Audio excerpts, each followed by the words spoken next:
Well, new this morning, we're only days away from the beginning of a new school year, and it'll be a very different experience for educators, parents, and of course, students continuing their education.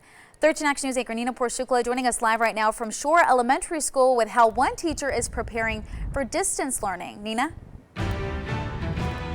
Yeah, when students go back to school next week, they will not be inside their classrooms at all. And teachers have been crafting those lesson plans to cater to students that they haven't even met in person and probably will not meet in person for a while. Now, teachers tell me that they're actually using this summer break to take extra online classes and workshops to make sure that they can teach the students even better through remote learning.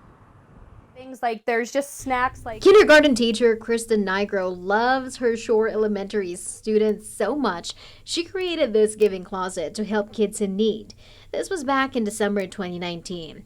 Come 2020, good job. no more closets, no more classrooms. The COVID-19 pandemic changed the way she reaches out to her students. It is so bizarre trying to teach 5-year-olds through a computer screen. Less than a week before the new school year starts, here's Kristen converting an extra room to a makeshift classroom. I also have these 2 boards that you see in the back will be used for me to hang up like our number cards and things, letter cards. And For back to school, instead of buying school supplies and other items for her students, she spent $450 to prepare for remote learning, getting ideas from enrolling in web seminars to buying other teaching materials. I will have what's called a document camera. So anything that we do that requires like me forming letters, they'll be actually be able to see it. Other CCSE teachers are turning to crowdfunding sites like Donors Choose to get the money they need for their virtual classes.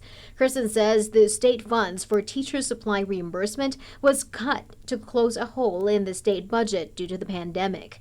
A tough pill to swallow. But Kirsten finds a silver lining with distance learning. Her son is joining her classes in person where he can help demonstrate activities. It has really released the burden of trying to figure out what I would do with my son, just because I know a lot of parents are in that boat right now. And I'm really going to rely on him a lot as a peer model. I really want them to see that kids are capable of doing this. Just because, if they see my son doing it, it's almost like that positive peer pressure. The upcoming school year presents new challenges to all parents, educators, and students.